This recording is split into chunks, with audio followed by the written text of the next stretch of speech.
Hello, hello. Hey, Bhagya. We are just waiting for Natasha. It's going to be an interesting conversation. Sharanya has joined the chat.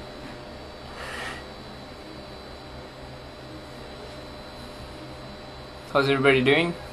It's 7:30 in the night, but it's getting darker quicker because we're going into winter. Hence why I'm wearing the jacket.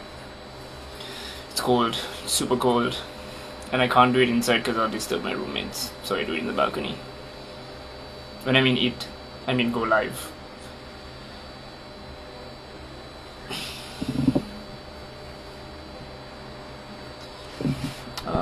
Send this to Natasha, just in case. There we go.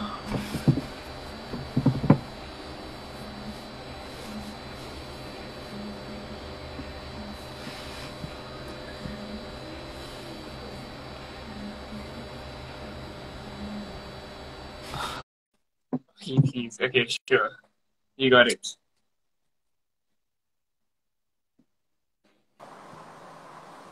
Hello. How's it Hi, going, how Natasha? are you? Great. Great, in fact. I'm good as well. How's your day been? It's been really lazy. Um, so basically, since this whole lockdown situation, we have been sleeping really late. We end up watching movies till about movies and reading, and you know, um, I think I slept yesterday around like 4 in the morning. So Oh, yeah, it's been like that throughout these few weeks.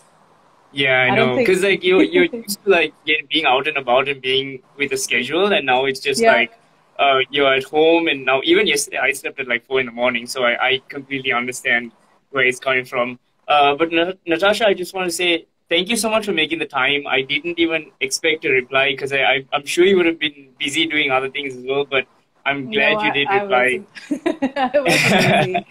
um, Well, I've been doing a lot of things which I've always wanted to do at home. I mean, I read a lot. I've been reading a lot, and just catching up because my husband is always busy, and we never really get to spend quality time. So this is like an ideal situation where you're just locked inside your house, and you just Amazing. appreciate each other, and this is a really good time. I think it's a blessing in disguise. Absolutely. I think there's a lot more time to like self-reflect and be towards ourselves. But let's get Absolutely. started. Let me first introduce you. This is Natasha. She is a famous singer and performer. She's been doing incredible things for a long, long time. But I think my favorite feature about Natasha is that you're unapologetically you. Yeah. That you don't change yourself for anyone. You do you, and it's incredible to watch your journey and see how far you've come. But for the people who may not possibly know you, who are you? How did you come to be? If you could please tell us that, that would be awesome. The question, who are you, is a question which I honestly, um, well, in terms of being a public figure, I've been a model, I've been a singer, I've been a performing artist pretty much all my life. And but if you ask me who am I, I'm just not. I'm not even my name. You know what I'm saying? I'm just consciousness. And because back in the day, we take pride in our name and uh, our job and basically everything we're attached to. But are we all that, or are we way more than that? You know what I'm saying? But Absolutely. um, so back in the day, I mean, I was just as soon as I left school, uh, I'll tell you how I got into the modeling industry. I was invited to a friend's birthday party, and his sister was a dress designer, and I was at the party, and I remember a couple of days after, sh his sister called me and asked me, Natasha, would you like to model for me? So back in the day now, I was like, what? I mean, 14, 15, around that age. And I've always loved fashion. I've always loved, the whole, the fashion aspect of everything. And when she asked me, I was really nervous because I didn't know what it was and how I'm supposed to, be a part of it. But she said, no, don't worry about it. Don't be nervous. It's just a fashion shoot. Just come on the shoot, and then we'll take it from there. So I came on the shoot. It was a very revealing dress. I was really young, and most of back in the day, you know how it is. I mean, we live in a society where everything is, everything is seen under a microscope. So to me also, because I was conditioned by that environment, I was also like, oh my God, this is a bit too revealing. But the thing is, that was me. I mean, I even from back in the day, I was never afraid to be who I am. I know I've got a lot of slack just for wearing certain things and saying how I feel. But here's the thing, Sharan, I mean, I can't be you and you can't be me, right? And we should be unapologetically us. Because the minute I try to be someone other than myself, I literally give my power away. So I think I was really shy and afraid of society, and when I got into the industry, I was that. But and I was really shy to speak. I mean, I can't even imagine now. I mean, I can't stop myself from speaking because back in the day, I was really, really shy. And I remember back in the day, I used to pray, asking God to give me the confidence to speak to people because I was so shy. I didn't know how to express myself. And with time, I think as you grow older, you become confident in yourself, and you want to express and you realize that being someone else is not your authenticity, because we are all created to be us, but the world tells us to be someone else, which is really, I think, really screwed up, don't you think? Absolutely. And I think just to add to that as well, like I was a very quiet kid as well. And like here we are talking on a video call. And I think my mom who's watching us now can attest to it as well. But I think I completely agree. Like you have to stick to your guns and you have to be you, because you don't want to look back and be like, you don't want to look back and not be able to recognize yourself. Absolutely. I don't want to ever look back and be like, who am I? Like, who really am I? Like, do I actually stand for what I believe in? Because if I ever have kids one day, I don't want to look at my kids and be like, fake it till you make it. Bullshit. I don't believe in that. Like, I believe in like being true to yourself and what your values are, and being empathetic towards other people is a must when growing up. So I just want to ask as well, you mentioned it that you have gone through so much hate, you've gone through comments, people judging you, all of those things through your career. How did you push on through? Because it takes a lot of mental power and a lot of grit to be able to have that shield and have that power to push on as far as you have. And how did you personally do it? I think back in the day, I didn't really have the guts that I do now. I can say anything that I want now and not be worried about what people think of me. But back in the day, I was a part of the society that I grew up. I mean, I was a part of the religion. I was a part of the cultural conditioning. I was a part of this culture. Sri Lankan culture is really, it's very narrow-minded thinking, right? And so I was a part of that. And I can't say that I was always strong, and I was always, this aspiring person, right? But I always knew within me that there is more to life than what all this is, and I I also think that, when people judge you for your job, like basically, I was a singer, I have acted, you know, I was, I was a performer long before I even realized it, right? But the thing is, what people don't understand is that is a job that I'm doing. It's like when I'm on stage, I am an actor. I put on certain dress, certain clothes. I go and I play a part, right? But when I get off stage, I'm a completely different person. I am this very shy kid, and I'm a really, I mean, what you see is what you get with me.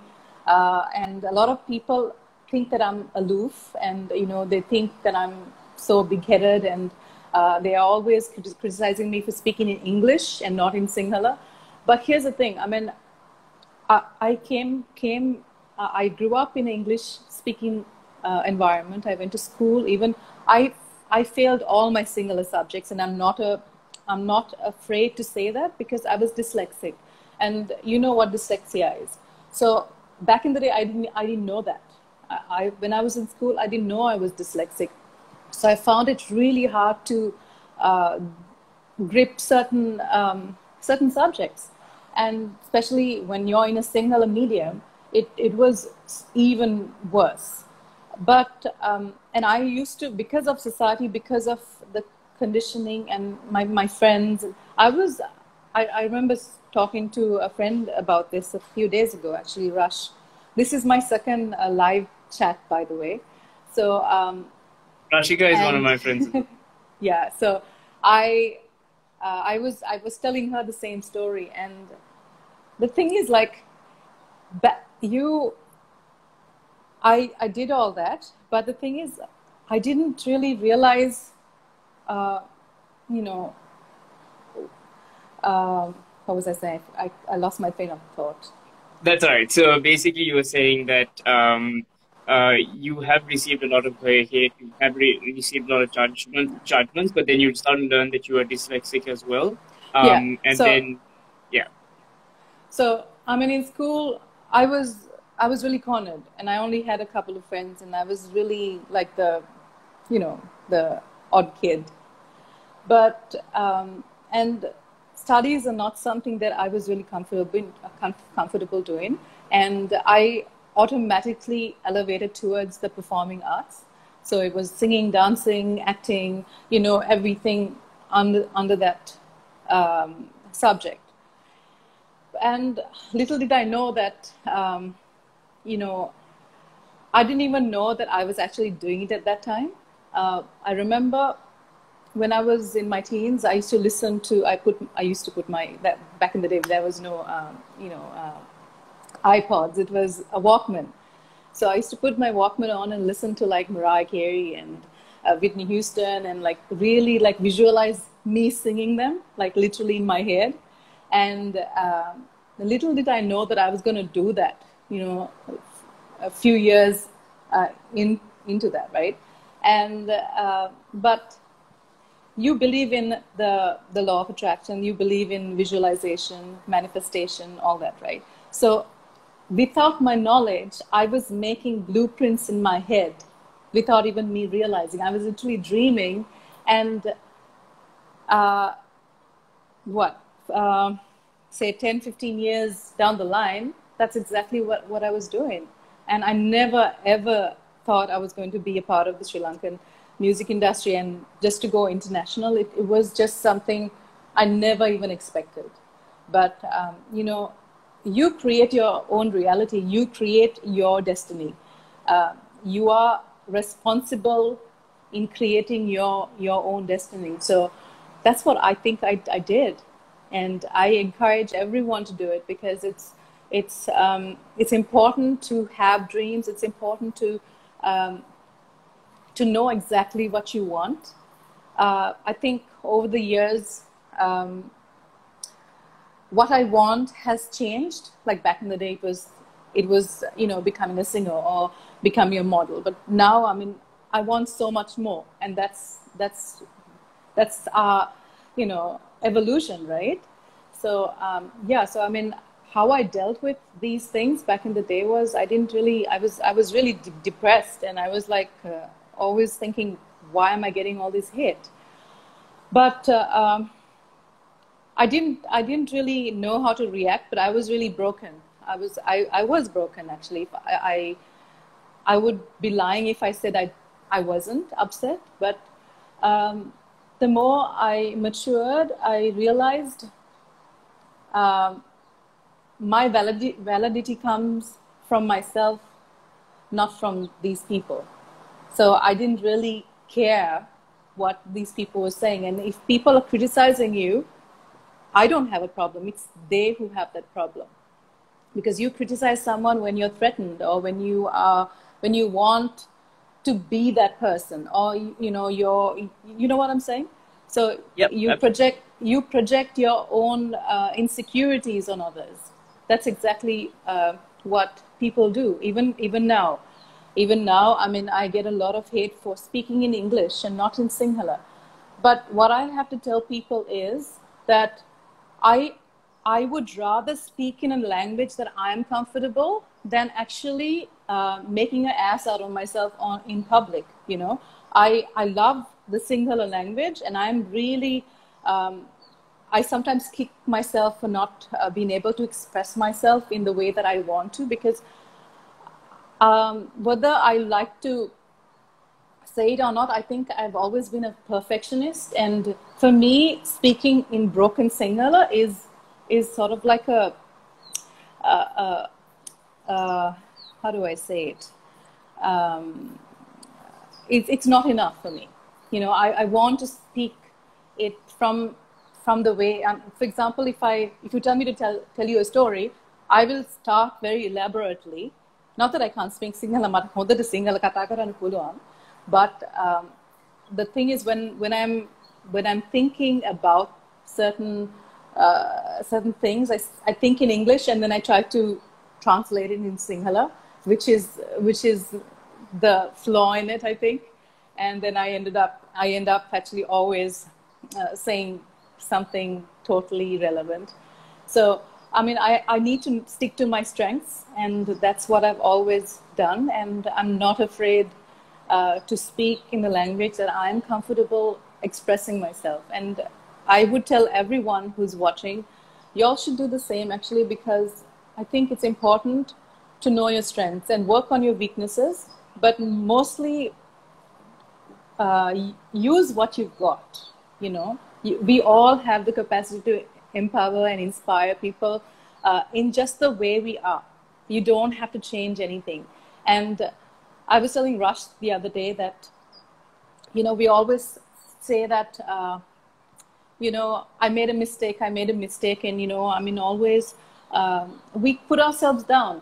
But that's not a mistake. I mean, that's our evolution. Like, if I didn't go through that, if I didn't make what you call a mistake, I wouldn't learn. That's a lesson, you know.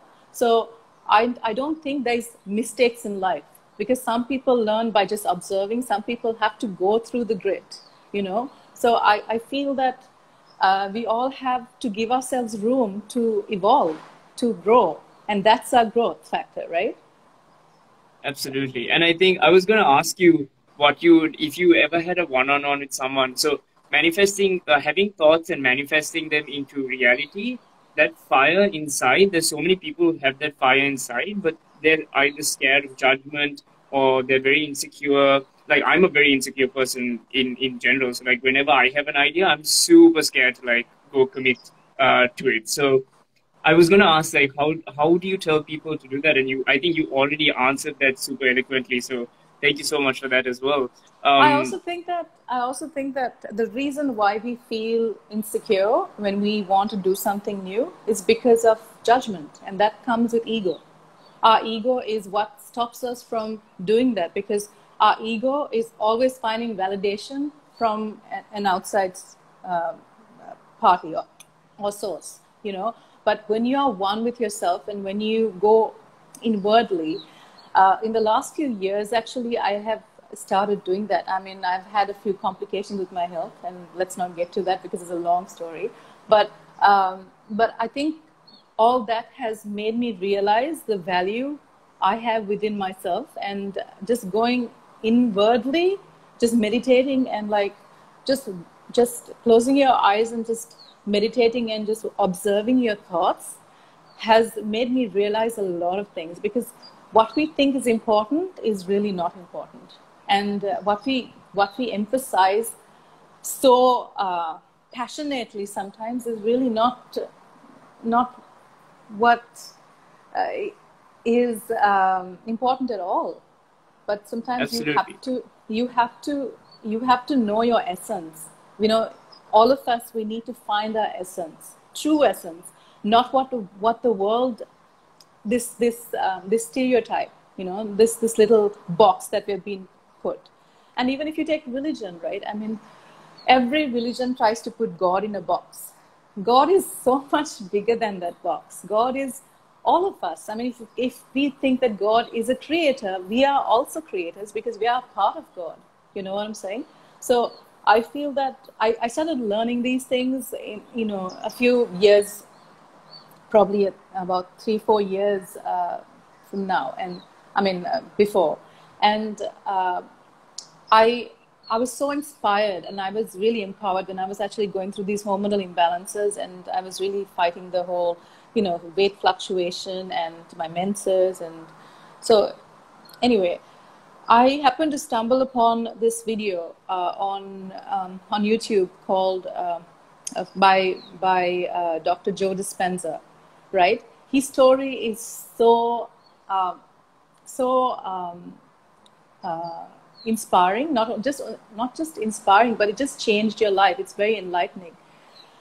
So his story is that he was a chiropractor at that point, and he decided to take part in a triathlon on his bike. And while he was on the race, you know, he met with an accident. There was this four-wheel drive that came from the back, and he was catapulted out of his out of his bike, and he landed on his spine, and he broke 6 vertebrae, and he was almost pronounced, you know, almost pronounced a vegetable, right?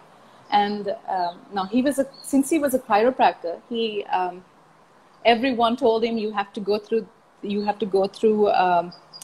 what do you call it, surgery. You have to put metal plates in order for you to even sit straight.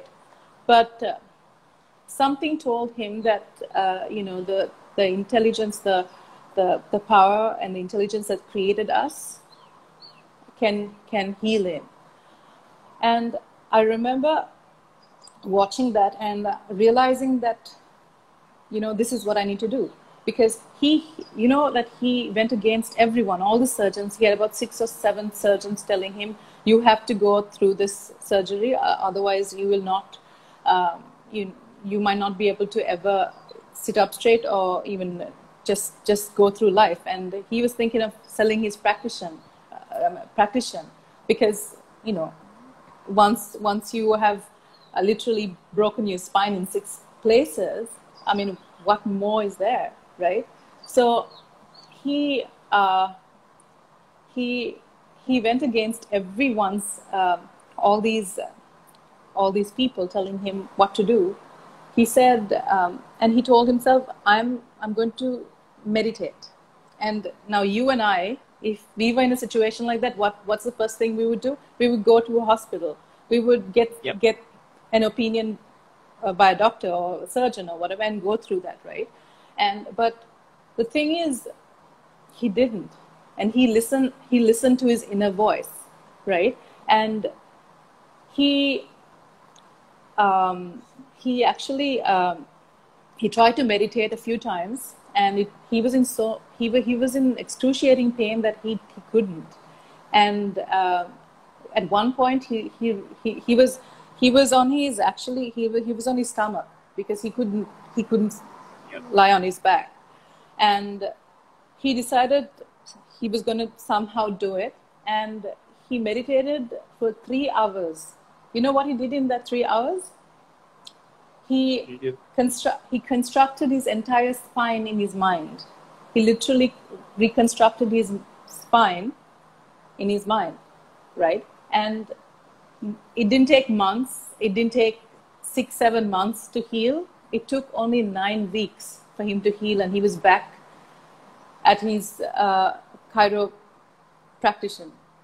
I mean, he practice. Yeah. And not only that, he decided, because it actually worked for him, he was going to study the body and mind, the body and mind, what you call it, the science behind the body and mind, and teach it to everyone, teach it to the entire world, to tap into your mind power. And now he's a neuroscientist and neurosurgeon, right? Not a neurosurgeon, actually a neuroscientist. And he's done so much. Like I think he's kind of mixed spiritualism with science, and like it's so beautiful to see, because we as people, we always want to kind of see how it happens. You know, how does this happen? So the quantum world is alive. You know, I mean, we never, back in the day when we used to pray for something, and I was a Christian back in the day, right? And I used to go to church. I used to get myself prayed over when I used to have certain situations. And I remember the pastor or the priest telling you, I'm going to pray for you, but you have to believe that you are already healed. So what does that mean? It's not he or anyone who's doing the power. It's you. It's you initiating that healing. So you have the capacity to actually change anything in your body, in your external world, in your internal world, in your family, the world. I mean, imagine we're going through this, and I know everyone's just going with the flow, and I'm also going with the flow. But I also think there's so much more that meets the eye to what we are seeing right now. I think there's more to the puzzle that we are not being told. We're in the darkness, and I think you know what I'm talking about. I think this is a conspiracy, but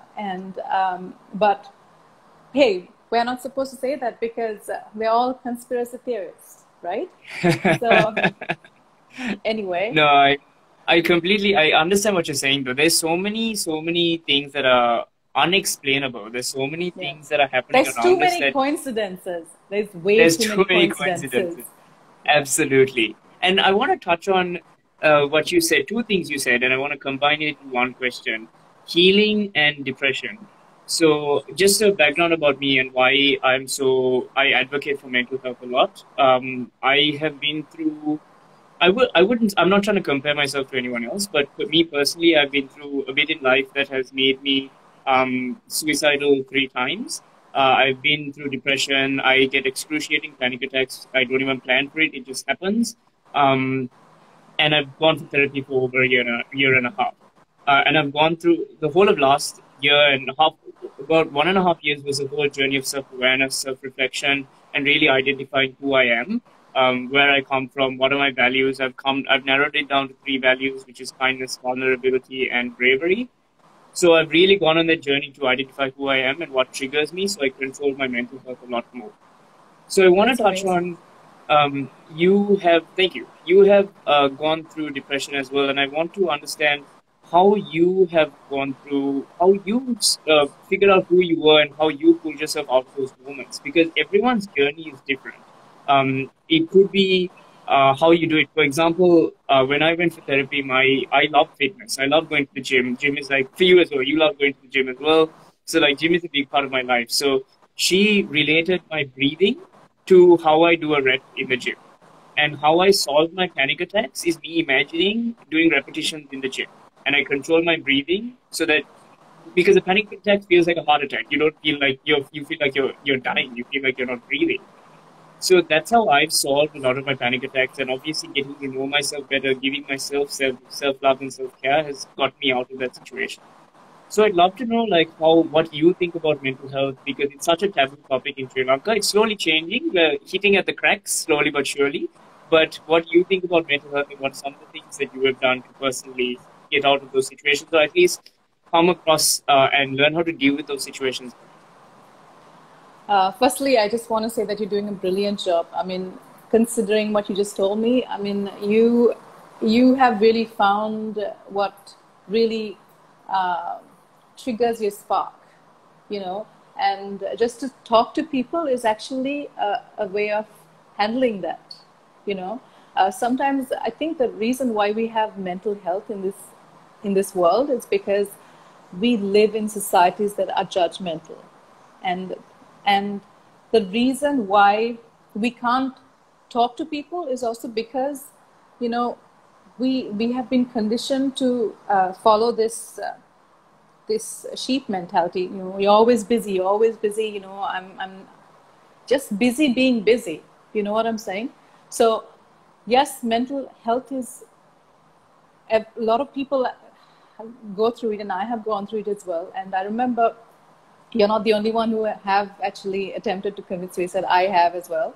And I don't think I've ever mentioned this in public. Because I came from like I said, a Catholic background, right? And I was in the choir. And I remember, I think I was like 14, 15, I think, 14, around 15, yeah, 14. And my parents are really strict, right? And I couldn't help, because even at 14, I looked really mature because I was really tall. And every time I went to church, there was quite a few guys interested in me. And I was not really, not that I was not into guys, but it's just that at that point in my life, I was not really interested in guys. And so there was a guy in my choir that was interested. I know his name, but I'm not going to mention it. And he had, you know, he was trying to talk to me, and I was really shy. I was a shy kid. I was a really shy kid, and I was really not into having a relationship. I didn't even know how to have a relationship. And then there was a few guys actually in church, and these guys used to come down my lane. One was actually quite well-to-do, and he used to have, I think he used to own his own car at like 16 or 17. And he used to come constantly down my lane, up and down, just to see how I was. And then there was this other guy. One day he turned up on my doorstep, and my mom answered the door, and he was like, "Is Natasha there?" And I'm like, and she was like, "No, she's not in." Who? And then, so my mom were really strict. Like, my parents were really strict, and my parents and I never really had that bond. Like, that you know, back in the day, the connection that you have with your parents was not real as now, because now you can actually, you can have a conversation. But back in the day, we were so mortally scared, right? And my dad was really, I mean, I couldn't have a conversation. I never really connected with my mom or dad. And they were just like these, you know, really scary figures in my life. And so my mom came when the guy left. She was like, "Who is that?" And, you know, she accused me of having an affair, and I was so depressed. I didn't even know what to do. I was so helpless, and I was so depressed that I went into this is me at 14, obviously. I went into the medical, what do you call it, the medicine cabinet, and there was little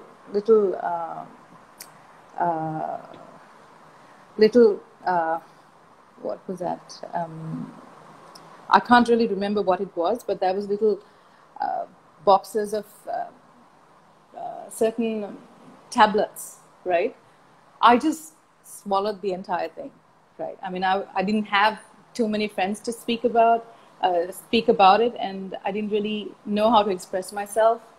And all I did was I just went and took the whole pill box, and not even like few seconds, I was totally unconscious. I was totally unconscious, but I knew, I had an idea of what was happening around me, but I just couldn't get myself out of it. And so my grandma was there, my mom was there, and I think they called the cab. We got into the cab, and then we were rushed to the I not the general hospital, and I was given coconut milk to flush my stomach because and then I think the police came and they asked me, because it was an attempt, right? It was a suicidal attempt, and I I can't really remember that part of it, but I that's what I did, and I'm not proud of it because sometimes that's that's what we do when we have no one, because loneliness is what creates it. So it's always important, I think, to confide in friends, but friends who are genuine, because it's so hard to find friends who are genuine, who will not stab you in the back, who will um, be there for you no matter what. And I didn't really have that. I mean, I guess even when I was around 17, I think I was in the limelight. I was modeling and singing, and I just got into singing. And it was a hard life. I mean, if I tell you how much I got paid back in the day, you would laugh. I mean, but that's actually, that's what I went through, right? And I'm proud of it. I'm never going to change that. There's nothing to be embarrassed about your journey, your inception, your roots, because that's what makes us who we are, right? And but the reason I think we have mental issues is because our hormonal changes. We go through so much hormonal changes in our bodies, and that stems from the food that we eat, lack of nutrition, right? If you're always eating a high glycemic, what do you call it, food intake, you're going to always have depression, because sugar and certain foods are really, like junk foods, are really not good for you. And I learned this a few years ago, and I completely am off sugar, dairy, and gluten. And so because I had to take matters into my own hands, because I did try the Western, I mean the conventional methods of healing, and it really disappointed me because it never really did any good to me. So I went on the alternative methods of healing, which was the thing for me, and it has never done me any bad. And I think the question that you asked me, I think it's important to know who your friends are and to be true to yourself, to be unapologetically transparent with yourself, no matter what the world thinks of you, because that's going to go a long way. Yes, people are going to judge you, but hey, there's only one of you. I've told this a million times, I think. There's only one of you in this entire universe, and I can't be you, you can't be me, and that alone should say a lot, right? So, but we always try to conform. We are constantly conforming. Why do we conform? And when you're different, you're criticized. But here's the thing: if you really look at the world over, like people who have made it in the industries, I mean, all the industries, whether it's the music industry, the acting industry, or the corporate, the reason they've made it is because they're different. If we all, you're probably talking to me because you considered me different. I mean, if I blended in with everyone else, I mean, I would be just nobody. I would just, be just like the rest of the people, right? So it's important to understand, and it's important to understand. Yes, get medical assistance. There is people who can talk. Most importantly, it's just communication. It's not even about pills. Yes, sometimes you take pills to relieve the stress, but there are side effects. I mean, you and I know what these side effects can do to you on the long run. And I'm going to tell you a little story because it's true, and we're dealing with it right now. So when I was having the hormonal imbalances, I went to one of the gynecologists. There was about 7 or 8 gynecologists I went to, and so I can't remember which one it was, but one of them. At that point, I had started doing my research and all that, and she prescribed some hormonal related drugs. And so I asked her whether it was biohormones, and then she said, it was 100% synthetic. And then when I really researched on the drug, it was the same drug that was given to my husband's auntie, right? When she had fibroids when she was really young, and they removed the fibroids and to balance the hormones, and they took out a womb as well. So to balance that, they gave her the same drugs. Do you know what she has now? She has dementia. So these drugs don't affect you at that point. It affects you only, later on in life. And you have to be really careful, because none of these doctors or medical people are going to tell you that. They're not going to tell you that, because for them it's just business as usual. But we need, as intelligent, as wise people, we need to know what really helps us. And sometimes for these situations that we face, it's just putting your stress out. You're just releasing your stress, talking to a genuine friend. And I've helped quite a few people actually in being in the limelight. When I shared my story about my hormonal imbalance, so many women contacted me and asked me how I did it. And so I still, up to date, I counsel them, and I tell them exactly what needs to be done. But I do it in a way that they would understand that the most important thing that they have in this life is health. Health is wealth. There is no other substitute for that. If you're sick, how are you going to take care of someone else? You have to take care of yourself first. And did you realize, something that I've come to realize in the last probably 10, 15 years or more. It's really hard for women to get pregnant. Women don't really get pregnant like back in the day. It's really a hard thing now. Either you're going through IVF, and IVF is a huge business, and it's never a natural way of conceiving. It's always, there's an intervention with the hospital, with the doctor, with certain drugs. And I have noticed this, and the pattern has been consistent and probably even more. And I can't tell you how it has affected every woman. And most women have PCOD. And that's something really, it's not coincidental to me. It is a systematic way of, that women are getting these situations so that they will automatically go and get assistance. And all the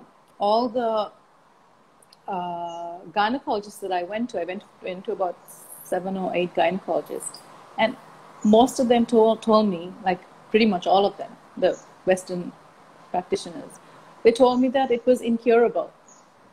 My situation was incurable, and that you will have to be on the drugs for indefinitely. And I told myself, I only asked myself one question. We were born into this world not to take medicine. We were not born into this world to be on some pill. And I started asking the bigger questions. I started asking the bigger questions, and my husband probably thought that I was mad, and even he didn't believe me, but I did. I started doing the research. I started reading up. I started literally going into areas which no one would. And there were situations that I when I went to gynecologists, when they prescribe certain things, then I asked them, questions like, are these biohormones? And they used to look at me and they were like, I'm sorry, Natasha, this is not biohormones. These are 100% synthetic. And I asked them, I said, so I'm having a hormonal imbalance, which is a chemical imbalance in my body, and you're prescribing me more chemicals. So, and they kind of like, this particular gynecologist, she stopped and she was like, you seem to have done your research, Natasha. I said, of course I'm going to do my research. This is my body I'm talking about. And another thing, when I switched to the alternative methods of healing, I did homeopathy, I did acupuncture, I did yoga, I did meditation, and then Ayurveda. This Ayurveda doctor is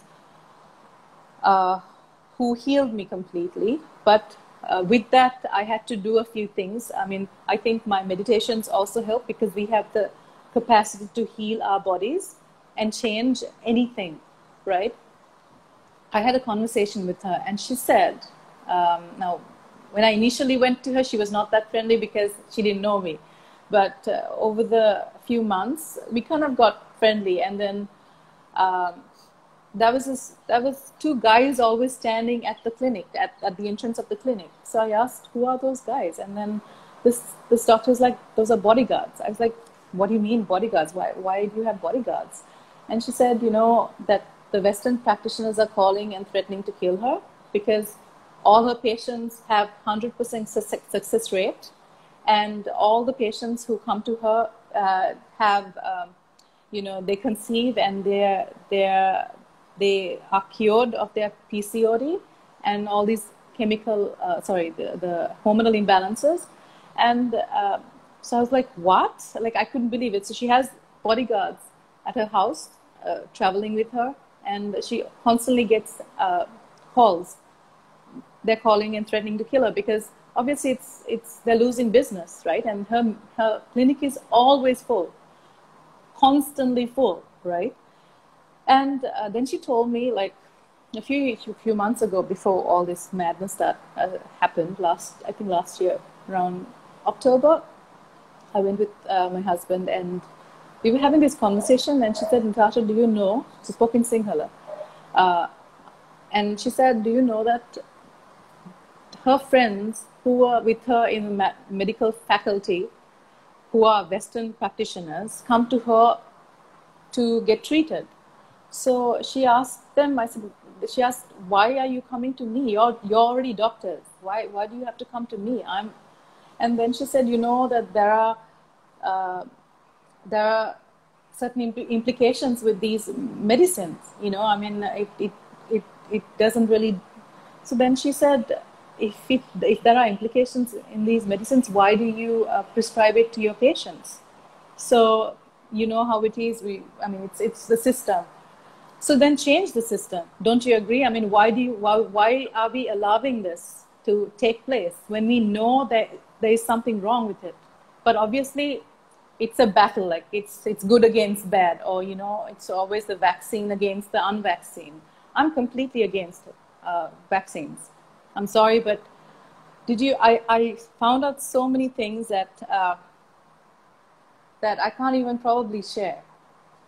Right? And she said that it's a proven fact that most of the third world countries, they send all these drugs to be tested out for 20 years.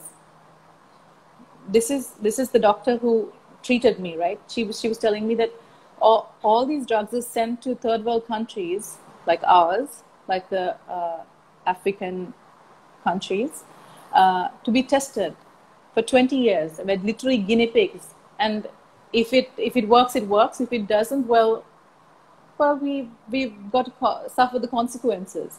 And she that's why she ended up being, she's a Ayurveda gynecologist.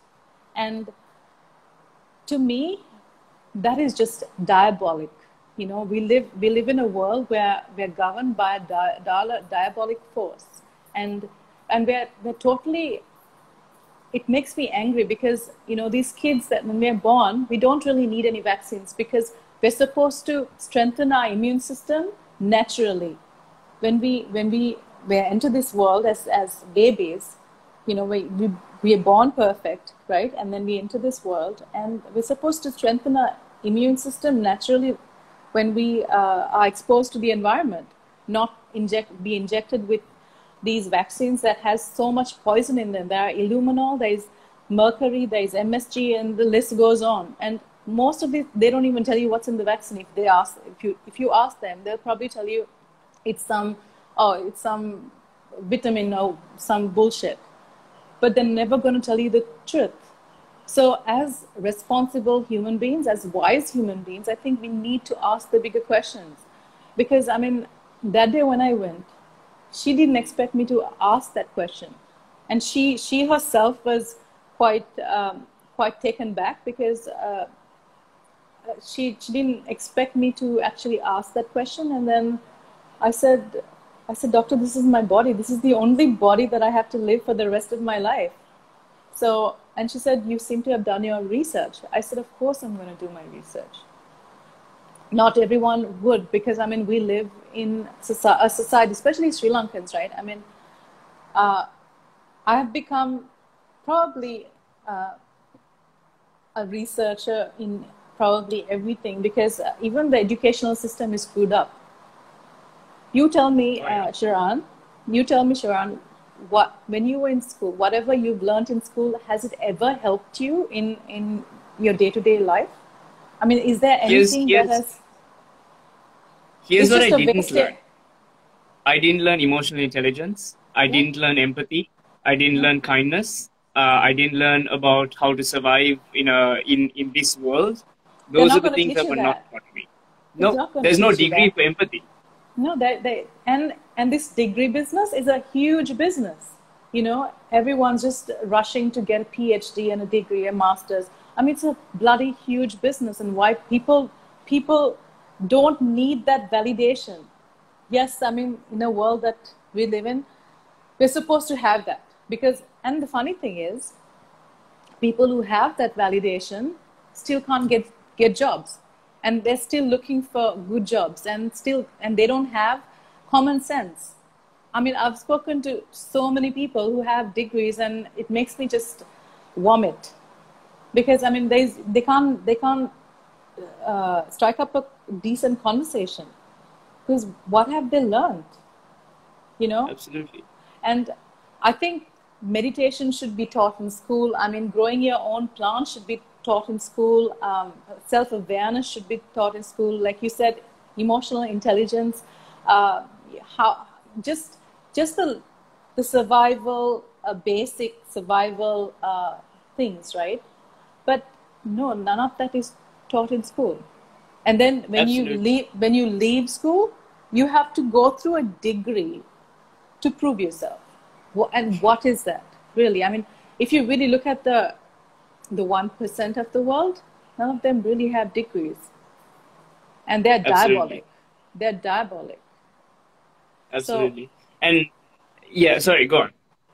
No, you go on. I was just going to say no, because I'm personally studying a master's now, but I know for a fact that I could learn all of these things on YouTube, and I can use my common sense to do all of these things. But it's this systemic rat race that they have built in order for us to get a job. It's this toxic environment where, okay, have a master's, then you can compete. Have a PhD, then you can do this. And I'm just like,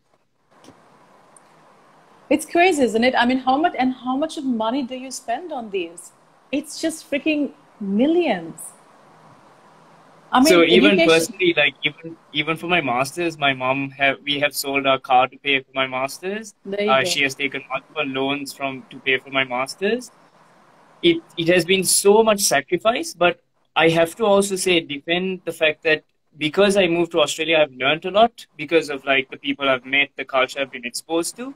But I can't attribute it to university. University it just gave me the opportunity to enter the country, but everything I've learned in emotional intelligence, empathy, self-awareness, going for therapy, being in touch with myself, being in touch with my energy, On your own. being okay with talking about stigmas, Yeah. that was just like other sources, Exactly.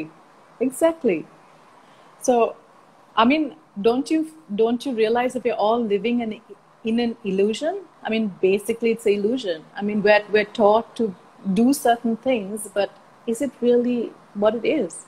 I mean, it makes you question everything, right? I mean, the more you sit with yourself, and the more the more you reflect, the more you go inwardly, you see the world for what it really is. It's just fakery all over, and then Absolutely. and you just appreciate who you are. So you don't really need to um, pretend to be someone you're not, and just at this time, I would tell everyone to yes, cooperate with the government, and the people who are involved in you know neutralizing this situation, because I think Sri Lanka is doing a really good job. I have to give it up to all the forces and all the medical people who have actually done so much, but mainly for the president. I think president is really doing a good job, and I kudos to him.